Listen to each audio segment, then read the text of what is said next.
Hi guys, welcome back to Morant's Rants. Plenty of good information, a little bit of motivation, whole lot of truth, no financial advice. A long time ago, I was told, Morant's, this is a fight between private equity and publicly traded companies. And I didn't want to go down that rabbit hole. I stayed out of it for a long time. This will probably be my last video on private equity, okay? Only because I've been digging so deep. And if you guys want to follow me, you guys can. Let's get into it. But you guys know that ever since Thomas H. Lee committed suicide, allegedly, I've been digging really deep. And so I hope you guys have too. We made some videos called Connecting the Dots this week. You guys can go watch that one. But here is another one. Dig a little deeper with me. And then, of course, at the end of this video, I'll give you a conclusion as to how I feel about it. One take session, no edits, no cuts. You guys know how this works. It's what we do. But welcome back. Welcome back to Morant's Rants. Plenty of good information, a little bit of motivation, whole lot of truth, no financial advice. This is Thomas H. Lee. As he was 78 years old, apparently he shot himself. And there was gruesome details about how it happened at his trading firm is where he committed suicide. They found him unresponsive, died on the scene. But we'll go ahead and move on from this. This guy has deep connections, okay? And I don't know if he's the luckiest trader of all time, but when I look at it, he partnered up with the right people. First, there's his wife. He's survived by his wife, and respect to his kids and his family. This is not a shot at Thomas H. Lee by any stretch. I don't even want to talk about him per se. I want to talk about the deals that were made between the companies. And now there's this house, not his house. This is his house, but this is where the Clintons stayed when they lost the election. People know how that worked out, but here we go. In 1996, he partnered with Mitt Romney and Bain Capital to buy a credit reporting company known as TRW for $1.1 billion in a leveraged buyout. They sold that company 7 weeks later for $1.7 billion. What a hell of a deal. He's in a golf cart here, golfing with his buddy, Billy Clinton. How you doing, sir? But yes, they did buy that out, and they sold that out. Additionally, from his firm, and you'll see that people branched off, you'll see Glenn Hutchins would go ahead and join Blackstone and help form the highly successful Silver Lake Partners. So there are connections there. All of these firms, guys, there's not that many. I mean, I know a lot of short hedge funds, but as far as leverage buyout firms, the big boys come to play, and these guys are all billionaires. And I'll explain it to you in a minute. So here's how he did buy out Experian. They bought out TRW and sold it 7 weeks later, made millions. Almost $1 billion. But the crazy part about that TRW deal is that a year later, TRW is buying out BDM. So it makes you wonder, BDM, who's a portion of Ford, okay? They buy out from Ford. And Carlyle Group did that. Carlyle Group bought out BDM. And I don't know too much about BDM. All these guys are like defense service contract type companies where they have a portion of their money that they make via the government. So I was like, well, who the hell owns BDM? And they're like, the Carlyle Group. And that's who's selling. Carlyle Group bought them for $130 million. So I go, I've seen Carlyle Group everywhere. I've been seeing that name everywhere. And then Carlyle to buy Acosta from Thomas H. Lee Partners for $4.8 billion. Then you go here, Bain Capital and Carlyle Group and Thomas H. Lee Partners, they complete the acquisition for Dunkin' Brands. And I was like, man, they're all buddies. So who the hell is Carlyle Group, right? And Carlyle Group, guys, has the deepest connection to the government I've ever seen. But as I look at this, and excuse me for saying so many times because I read it and I'm blown away. Carlyle Group is known for the fact that they had a Bin Laden family member as their guest of honor on September 11, 2001. They actually had a function, a meeting, and he was a guest of honor on that same day. The connection that they made money because of 9/11 runs deep. They have partnered up with numerous companies. They bought out the Hertz rental car company from Ford. If you guys know, Hertz filed for bankruptcy 2 years ago. And by doing that, it kind of tells you if these companies are willing to ride their companies to the ground. They've partnered up with Blackstone, TGP Capital, and they did that. And KKR made a bid to up the price for what they call, I believe the company's called Freescale Semiconductor Company. And they're all in on it together, guys.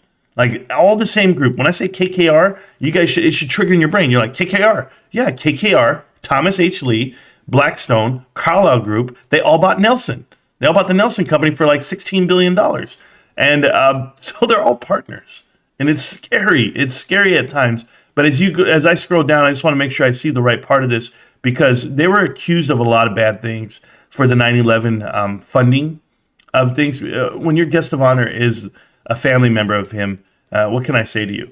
But right here, it says it, the Carlyle Group, they make numerous, and look, I'm not a Michael Moore fan, okay? Michael Moore means nothing to me. I hate the guy. I hate his documentaries.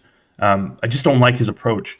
And I'm not a liberal. I'm a Republican. But what he's saying about this is why whether you're Republican or Democrat does not matter in the investment world. It shouldn't matter. Carlyle Group had connections with George Bush and James Baker, who's the Secretary of State, both of whom at times served as advisors to the firm. Okay. The owner, or I don't want to say the owner, but the founding father of the Carlyle Group is a group of guys. They founded in 1987, and you'll know their names, like David Rubenstein. You should know these guys. But there's a guy who runs the whole thing, and his name is, and I'll show it to you here, Frank Carlucci. Frank Carlucci is like the CEO or the chief investment officer, the main guy for that group, for the Carlyle Group. That's his business. If you look at business, he served as chairman for the Carlyle Group from 1992 to 2003. Okay. Frank Carlucci, Secretary of Defense, right, during the Reagan administration. Roommates at Princeton with not Mitt Romney, but with Donald Rumsfeld. So these ties run deep into the community of the U.S. Government. I can tell you that much. I'm at a loss for words sometimes, because it's so much, guys. It's so much to take in on how the government and their officials are robbing people. And when I say robbing people, because private equity, like I tell you guys, is private until it's not. It's waiting to go public, and then in turn sell out of their position over time. So that's what happens, and then they make money off of you. So right here, I want to show you, this is the founding fathers of private equity, how Mitt Romney stacks up. Mitt Romney's I don't want to say the brokest one, because he's not broke, but he's not a billionaire, and they are. So Bain Capital the founder of Bain Capital, Mitt Romney, is only worth about $230 million. But that's because he got out early for politics. He got too big for his own mind. Like, he got greedy on the fact that he wanted to become famous. He didn't get greedy on the fact that he wanted, like he could have, and just make money. So he might take that and be like, I'm not as bad as these guys, TGB Capital, KKR, the Carlyle Group, and Bain. These are huge equity firms. So it's not Citadel per se. Citadel can manipulate markets. They can manipulate a lot of things. But I've been looking at this all wrong. Just my opinion. I've been looking at Citadel, say, what are the ties for Citadel? Well, Citadel just holds some stock and stuff. Like, I feel like Apollo and Bain and these guys are the ones that are infiltrating the boards, and KKR. They're infiltrating these boards and manipulating the outcomes from within. That's what I think is happening. And that's what everybody's up in arms about. That's what people have been saying for the last, 30 years. And I've been oblivious to it, because I've just been sitting here saying, I'll just make an investment. And I can't just make an investment now. Now I have to go read up on the board of directors, and where do they come from, and who are they? So when I looked at GameStop's board of directors in 2021, and you see that they had so many people that had to leave, about 7 of them got pushed out by the 5 great people of I guess it's Ryan Cohen and the boys. I just call it that. But whenever you're looking at companies, you want to look at the board of directors and see what they're doing. And that's going to give you a huge indication of what you should be doing with that company. But KKR is bad guys. They were founded by 3 Bear Stearns alums back in 1976. So I'm not a big fan of them. Ideally, the Carlyle Group, and KKR was in GameStop, guys. They're not any longer. The Carlyle Group, they're bad people, as you can see, and I'm telling you guys, they made money off of 9/11. That's just the way I read it. They used bin Laden's family member as the guest of honor on this very day, which upsets me even now. Apollo Global. So Apollo Group and Leon Black and Mark Rowan and Joshua Harris, they have a trio of billionaires in that group, Apollo Group. And they came out of the ashes that were the Drexel, Burnham, and Lambert. So if you guys don't know, that's who they are. Oak Tree Capital Management, I don't know too much about them. I'm going to read more into them, but that's where I'm at. But then you have a person like Thomas Lee, who's this rogue individual that they brought in to their group, and he made billions. So I go start Googling Thomas Lee, right? And people start sending me stuff. And they're like, yo, Marantz, did you see this? And I was like, what is this? And here you go. The Vail Resorts. You guys remember that? Adam Aron was the CEO of Vail Resorts for almost a decade. And as I look at it, you scroll all the way down, who's on the board of directors with Vail Resorts? Thomas Lee. What I haven't seen, guys, from Adam Aron, who is the chairman of the board and executive director over there at Vail Resorts at the time, what I haven't seen is one tweet. I haven't seen one tweet. I haven't seen anything about Thomas H. Lee. Could it be his friend? Could it be his colleague? Could it be his coworker? I mean, who is he to him? And why are you distancing yourself from him? Why have I not seen anything? I've seen popcorn. I've seen how that's going to be so Star Spangled Banner, but I have not seen this. Something real of emotion from a guy who has a Twitter account. No, I haven't seen it. It's okay. What do I expect at this point? But what it made me do, it made me go through, and it made me start reflecting back on who Adam Aron is and his connection to private equity. Yeah. Look at that. Lost words right now. Guys, I'm going to tell you something, okay? Adam Aron was accused of something a while back, 2 years ago, a year and a half ago, and he laughed it off.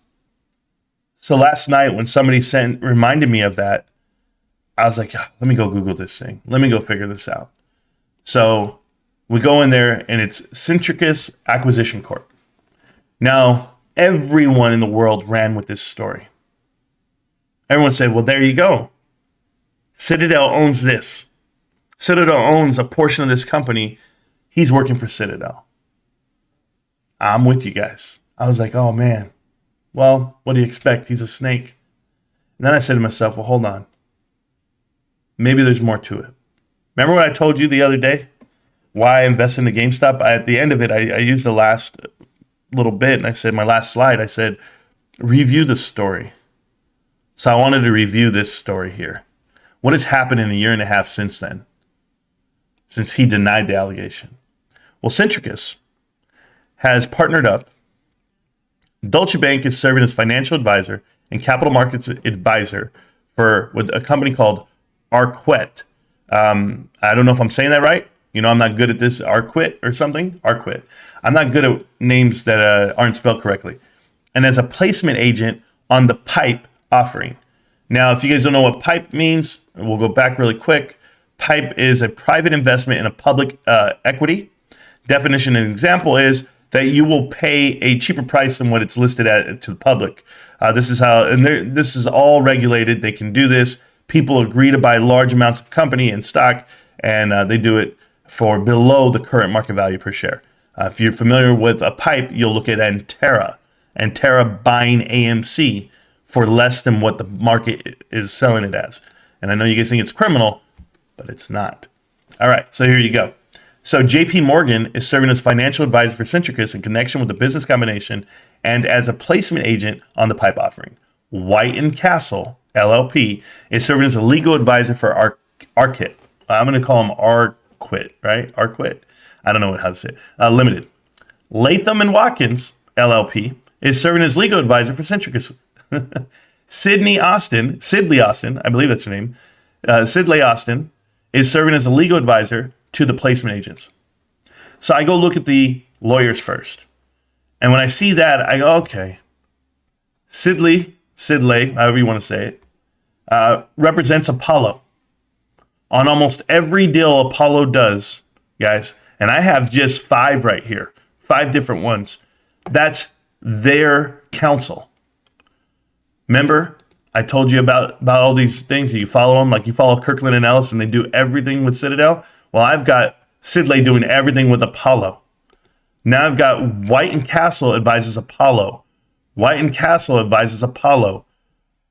White and Case advises Apollo. And again, Apollo backed AG Alliance, a partner and legal chief. And as I look at everything, guys, and I keep seeing like what they're doing and who they're partnered with, you'll pop up with the occasional name like Kirkland and Ellis, right? and was outside, things like that. But as I look at these right here, 5 firms that help Bain Capital, BC Partners, and they cut this deal. And as you look at this, you're going to see it's Kirkland and Ellis, Latham and Watkins, White and Case. And I mean, this is just too much for me. At times, I'm just saying to myself, they do it in plain sight, guys. So I'll give you an example. Gibson Dunn Corporate Partners join White and Case in New York. So this guy right here, remember you guys saw this right here? Matthew Herlock left Gibson, Dunn, and Crutcher. Remember we talked about them yesterday?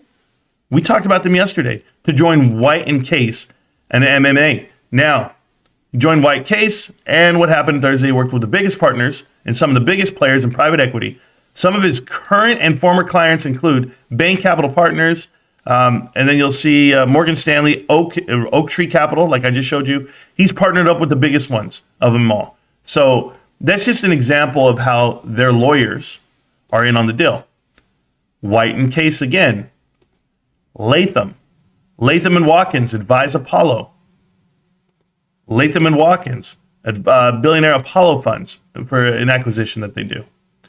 To give you an example, Angelo, whatever, that might be New York Angelo, whatever his name is.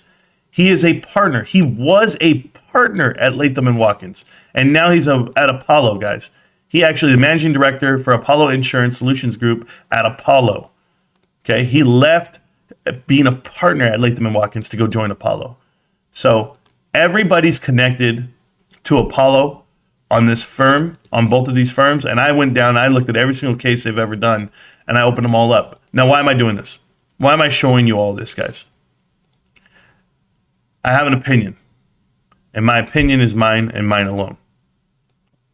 And you guys go with me if you want. I feel Adam Aron knew damn well it wasn't Citadel that put him there on that board. I think Apollo put him there on that board with Centricus.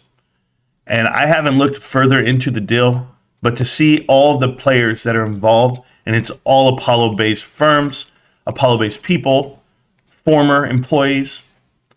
Then I look at the 5 founding fathers of private equity, and they're all have ties to AMC movie theaters.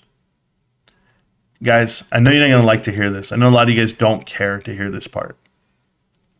It's not, well, what do we care, Marantz? It's about shorts. It's about this. It's not about shorts. It's not about you making a moass of money. They were there before you guys. Okay? I'm just going to compare GameStop and AMC for a second because a lot of people like to. You want to invest in a GameStop for a short squeeze? It did happen. They halted it. They stopped it. The banks that were over leveraged or the funds that were over leveraged, Melvin Capital, Citadel came and put billions of dollars of equity on the spot for them. Point72 did the same thing. Personal funds of Ken Griffin went there to stop that over leverage part. But it doesn't mean that we don't like the company, that we can't invest in this company. It's a well-run machine. And GameStop's going to be awesome when announcements come out for earnings this quarter and the next quarter and the next quarter and the next quarter. I love the leadership. But GameStop kicked out KKR. GameStop kicked out BCG's business practices. GameStop did all of that. They're being sued right now for doing it, but they did it. They stopped the bad guys, the private equity takeover. Because what these guys do is they come in, they force you, or they recommend that you over leverage yourself, borrow, expand, do things that you don't need to do. And all for what? To own that debt. They own the debt. And then they go ahead and they put pressure on your covenants. And these are heavy loans, guys. They're not light loans. It's a distressed credit investors cycle right now. So let's go ahead and look at AMC. Please, guys, do me a favor. You don't have to believe me. Just go look at the prospectus. When it went public, who owned the company? Apollo owned the company. First guys to buy in, Citadel. Next guys to buy in once they went public, the next company, Point72. It's like one of their first investments.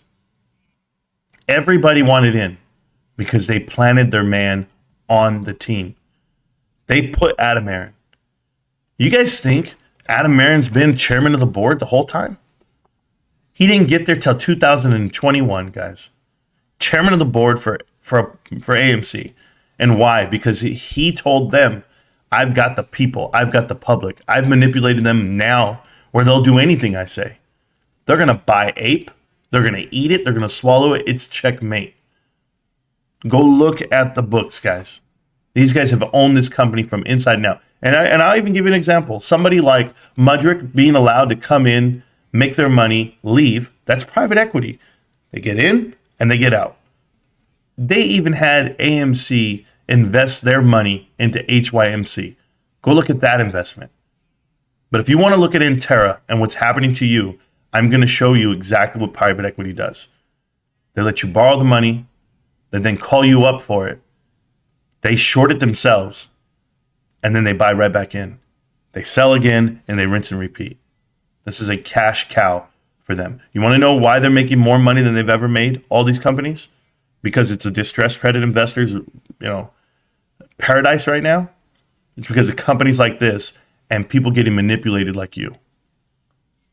I know you don't want to hear that you're wrong. I know you don't want to hear that these guys aren't right. There's numerous people out here in the public, whether it be Twitter, Reddit, YouTube, telling you to buy things that are going to give you unbelievable profit because they don't have to, guys. They own every side of this coin. You want to make a great investment, go look at the fundamentals of a company and tell me if it's good. But put some respect on what $1 billion is. You think $1 billion can get paid off by making $100 million in a quarter? No. That'll take 10 quarters to pay it off. 10 quarters just like that one. What if you owned $5 billion? You owe $5 billion right now. If you're an AMC, what is your path to profitability? How could you ever pay that off? It would take 20 years, guys. I'm not exaggerating. It's an unbelievable amount of time before you ever break even. And people telling you that oh no, we can just offer up some shares and they're going to buy it. You ever tried to offer shares in a time like this? They won't let you. Ape came out at $10, guys, and they shorted it all the way down to 60 cents. And then that's when they bought it. And I think it's all a ruse. I think Adam Aron, does it on purpose. I think he makes the wrong decision every time on purpose. And then we're trying our best. Never have, and you never will. Private equity's here to stay. Sure. They're here to make money. I'm looking at it every which way, guys. Thomas H. Lee passed away, and I want to know why Adam Aron hasn't said one word. And that's his buddy. That's his partner. He's on the board of directors with nothing to say. This billionaire? Okay. Good luck, guys. Earnings are this week. I'll make a video. I'll be live. I don't know how you guys are going to get out of this investment. And I can't tell you. I can't give you that advice. I know you guys ask me all the time. Well, what do we do now? You live and you learn. You live and you learn. Connect the dots. GameStop. That's where I'm going to be.